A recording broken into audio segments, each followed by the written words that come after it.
మరి రామూర్తి గారు నమస్కారం. నమస్తే. రామూర్తి గారు, మనం చూసినాం ఏదైతే బీఆర్ఎస్ పార్టీ నుంచి వెళ్ళి సానుకూలత ఇప్పటి వరకైతే కరువైందనేది ఒక జనం నాని. ఇదే విధంగా కూడా ఇటు కాంగ్రెస్ కావచ్చు, అటు బీజేపీ కావచ్చు, బీఆర్ఎస్ మాత్రం 42% బీసీ రిజర్వేషన్ పైన మాత్రం చిత్తశుద్ధి లేదు. ఇప్పటి వరకు అయితే దాని మీద స్పందన కూడా లేదు. అదేవిధంగా వారి కవిత అంటే బీఆర్ఎస్లో ఉందా లేకుంటే బయటికి వెళ్తుందా ఆమెను పక్కన పెట్టారో తెలియదు, కానీ ఆమె మాత్రం 42%కు మాత్రం ఆమె సుముఖంగా ఉంది. ఆమె కూడా మద్దతు తెలుపుతుంది. ఇదే విధంగా ఆమె 42% రిజర్వేషన్ ఓకే అయ్యేదానికి కూడా ఆమె దీక్ష చేపట్టింది. ఇదే నేపథ్యంలోనే ఇటు బీజేపీ కావచ్చు, బీఆర్ఎస్ అంటే కాంగ్రెస్ కావచ్చు, బీఆర్ఎస్ మీద మాత్రం చేస్తున్నారు. ఇప్పుడు ఈరోజు మాత్రం ఏదైతే కేసీఆర్ ఫామ్ హౌస్కి కూడా హరీష్ రావుతో పాటు కేటీఆర్ కూడా వెళ్ళారు. ఈ నేపథ్యంలో ఎలా చూడొచ్చు అంటే ఏం మాట్లాడతారు, ఎలా చూడొచ్చు, బీఆర్ఎస్ పార్టీ సిద్ధాంతం ఏంది, ఎలా ముందుకు వెళ్తారు? అందరికీ నమస్కారం. ఇప్పటిదాకా మా కోటేశ్వరరావు గారు మాట్లాడింది విన్నాము. వాస్తవానికి 42% రిజర్వేషన్లు ఖచ్చితంగా మేము ఇస్తామని మేము డిక్లరేషన్ చేయలేదు. చేసింది కాంగ్రెస్ పార్టీ, భాష చేసింది కాంగ్రెస్ పార్టీ, చేయాల్సింది కాంగ్రెస్ పార్టీ. వాళ్ళు ఏం చేస్తారు? కేంద్రాన్ని ఒప్పిస్తారా, కేంద్రానికి లాలుచి పడతారా, లేదా సుప్రీంకోర్టులో చేసి ఆర్డర్ తెస్తారా, గవర్నర్ గారితో ఆమోదిస్తారా, డిక్లరేషన్ పేరుతోటి అది చేస్తారా, ఆర్డినెన్స్ పేరుతోటి చేస్తారా, ఏం చేస్తారా అనేది అది వాళ్ళు చేసిన ప్రామిస్ కు వాళ్ళు తలొగ్గాల, లేకపోతే ఇబ్బంది పడుతుంది అనేది ఇప్పుడు వాళ్ళకున్న భయం. ఇప్పుడు వాస్తవాలకు ఏంటంటే మేము కూడా తెలంగాణ బీఆర్ఎస్ పార్టీగా మొన్న రీసెంట్ గా కూడా మా బీసీ నాయకులు మొత్తం ఇందిరా పార్క్ దగ్గర కూడా ధర్నా చేశారు. బీసీలకు 42% రిజర్వేషన్ ఇవ్వాలి, పార్టీల పరంగా ఎవరైనా ఇస్తారు, మేము పార్టీ పరంగా అడగడం లేదు. వాళ్ళకు రావాల్సిన హక్కును రాజ్యాంగబద్ధంగా ఒక చట్టబద్ధంగా రావాలి. కాబట్టి అప్పుడే వాళ్ళకు అన్ని రకాలుగా ఉపయోగాలు పడతాయి. వైద్య రంగాల్లో కానీ, ఉపాధి రంగాల్లో కానీ, లేదా స్థానిక సంస్థ ఎన్నికలలో కానీ వాళ్ళకు లాభం ఉంటుందనేది మేము ఎప్పుడైనా బ్రాడ్ కాన్సెప్ట్ తోటి వాళ్ళకు శాశ్వతమైన లాభం జరిగే ఉద్దేశంతో మేము మాట్లాడుతున్నాం. ఈ రోజు కూడా తెలంగాణ భవన్లో ఈరోజు మా బీసీ నాయకులు ప్లస్ అగ్రశ్రేణి నాయకులు కూడా మీటింగ్ నడుస్తున్నది. ఇప్పుడు కంటిన్యూగా అదే ఉంది. బదుసునాచారి గారు కూడా అక్కడే ఉన్నారు, ఆ మీటింగ్ ని అడ్రస్ చేస్తున్నారు. కాబట్టి మేము బీసీల పట్ల మాకున్న నిబద్ధత ఏందో, మేము ఎంత చేస్తున్నామో సరే అంతకంటే ఎక్కువనే బీసీలను ఆదుకున్న ఏకైక పార్టీ ఈ దేశంలో ఎవరైనా ఉన్నాడంటే అన్ని రకాలుగా బీఆర్ఎస్ పార్టీనే. కాబట్టి వాళ్ళను అధికంగా ఎదగడంలో కానీ, లేదా వాళ్ళకు పదవులు తీయడంలో కానీ, వాళ్ళని అన్ని రకాలుగా అభివృద్ధి చేయడంలో కానీ బీఆర్ఎస్ పార్టీ చాలా క్లియర్ గా బీసీల పట్ల ఒక నిబద్ధత ఉందని ఈ సందర్భంగా మీ ద్వారా తెలియజేస్తూ, సరే కవితక్క గారు వారు ఏ అభిప్రాయంతో వాళ్ళు అలా ముందుకెళ్తున్నారో మాకు తెలియదు. కానీ మాకు కావాల్సింది కవితక్క గారు చేసినా, ఇంకెవరైనా చేసినా, బీఆర్ఎస్ పార్టీ చేసినా, బీజేపీ పార్టీ చేసినా, కాంగ్రెస్ చేసినా, అల్టిమేట్ గా ఒక చట్టంగా వాళ్ళకు 42% ఇవ్వాలనేది అన్ని పార్టీలు అంగీకరిస్తున్నది. ఈవెన్ ఎలాంటి సభ్యత్వం లేని పార్టీలు కూడా బీఆర్ఎస్ పార్టీ బీసీ రిజర్వేషన్ లో 42% రావాల్సిందే, ఇవ్వాల్సిందే అని ఆ సంఘాలు పనిచేస్తున్నాయి, పార్టీలు పనిచేస్తున్నాయి. దీంట్లో ఎవరికి బిజినెస్ చేసే విషయాలు లేవు. కానీ చేపించే ఏదో మసిపూసి మారేడుగా చేద్దాం, మాయ చేద్దాం, అందరినీ ఓట్లకు ముందు ఎలా అయితే 400 మేము కొట్టినట్టు చేస్తాం, మీరు ఏడ్చినట్టు చేయండి అని బీజేపీ కాంగ్రెస్ ఇద్దరు తోడు దొంగలై ఏదో నాటకాలు ఆడుతున్నాయి. ఇప్పుడు ఫర్ ఎగ్జాంపుల్ చేయాల్సింది కేంద్రంలో బీజేపీ వాళ్ళు, బీజేపీకి ఒత్తాసు పలుకుతున్నది, ఇక్కడ కాంగ్రెస్ పార్టీ వాళ్ళు ఒత్తాసు పలుకుతున్నారు.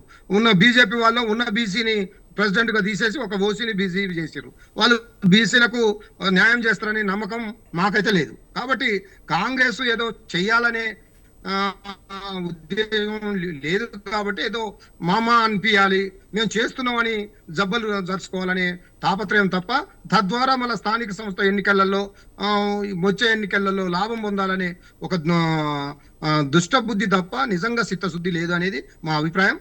మా పార్టీ నిర్ణయం కూడా ఇవాళ రేపు కానీ ప్రకటిస్తారు. ఖచ్చితంగా బీసీల కోసం, బీసీ ఉద్యమకారులు కానీ, బీసీలో ఉన్న బీఆర్ఎస్ పార్టీ కూడా.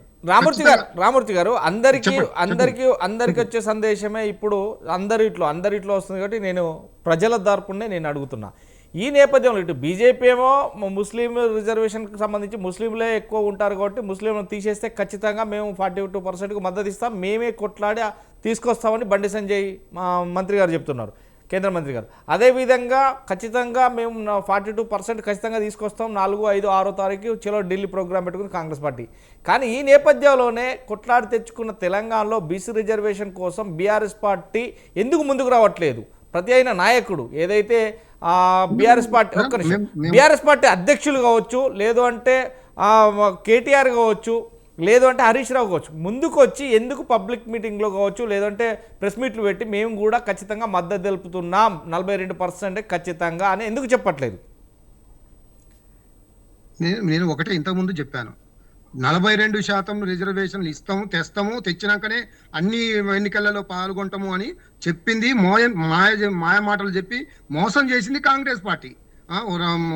కామారెడ్డి డిక్లరేషన్ చేసింది కాంగ్రెస్ పార్టీ. చేసిన వాళ్ళని అడగకుండా మేము చేస్తామని ఏం ప్లాన్ తోటి వాళ్ళు భాష చేశారు? ఈ ప్రజలకు ఎందుకు అన్యాయం చేయాలని చూస్తారు? కాబట్టి ఏదో మాయ మాటలు చెప్పి ఉత్తానదిగో బీఆర్ఎస్ మద్దతు ఇవ్వకుంటే మీరు చేయరా? మీరు చేస్తారా? మీరు ఎట్లా చేస్తారా అనేది మీరు ఒప్పందం చేసుకున్నారు. ఎందుకు భాష చేశారు? ఎందుకు డిక్లరేషన్ చేశారు? ఎందుకు మేనిఫెస్టోలో పెట్టుకున్నారు?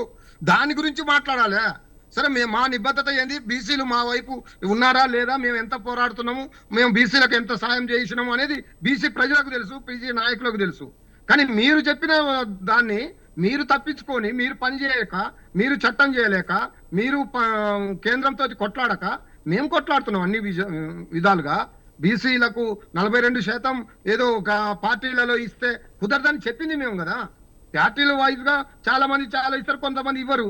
ఇవ్వని కాడ వేరే కులపోలు ఉంటే వాళ్ళే గెలుస్తారు. కాబట్టి ఇది వద్దని అంటున్నాం. చట్టపరంగా మీరు భాష చేశారు కాబట్టి, మీరు మేనిఫెస్టోలో పెట్టారు కాబట్టి, మీరు డిక్లరేషన్ చేశారు కాబట్టి ఖచ్చితంగా అమలు చేయించాల్సిన బాధ్యత కూడా మీదే. కాబట్టి లేకపోతే అప్పుడు ముక్కు నేలకు రాసి బీసీ సమాజానికి క్షమాపణ చెప్పి మేము అనుకున్నాము, మేము అబద్ధాలు ఆడినాం, మోసం చేశాము, కాబట్టి మేము చేయలేకపోతున్నామని చెప్పాల్సిన బాధ్యత కాంగ్రెస్ పార్టీపై ఉన్నది. ఇక బీజేపీ అయితే చెయ్యదు. ఎందుకంటే ప్రధానమంత్రి బీసీ అంటారు, ఉన్న బీసీని తీసేసిండ్రు. ఒక్కరు కూడా బీసీ నాయకత్వం గురించి కానీ, బీసీల కోసం కానీ మేము పోరాడతాము, గవర్నర్తో దగ్గరికి పోతాం, అక్కడ రాష్ట్రపతి దగ్గరికి పోతాం, మేమే చేస్తాం అని. ఇప్పుడు ఎమ్మెల్యేలు ముఖ్యమంత్రులు ఉన్నారు కదా, వీళ్ళకు దమ్ము ధైర్యం ఉంటే అటు బీజేపీ ఎంపీలు కానీ మంత్రులు కానీ, ఇక్కడ ఉన్న ముఖ్యమంత్రి కానీ మంత్రులు కానీ ఎమ్మెల్యేలు కానీ పోయి ధర్నా చేయమని, మేము పోతాం మాట్లాడతాం అనేది కాదు, మాటలతోటి కాదు. మీరు ఖచ్చితంగా చట్టం చేయించి ఏదైతే తమిళనాడు తరహాగా ఏ విధంగా అయితే చట్టబద్ధత కల్పించారో అలా కల్పిస్తేనే సాధ్యమవుతుంది తప్ప లేకపోతే 50% కంటే మించితే కుదరదు. కాబట్టి అది ఏ కోర్టు అయినా కొట్టుకుపోతుంది. కాబట్టి మీరు చేసే పని శాశ్వతంగా ఉండాలి, బీసీ ప్రజలకు ఉపయోగపడేటట్టు ఉండాలి.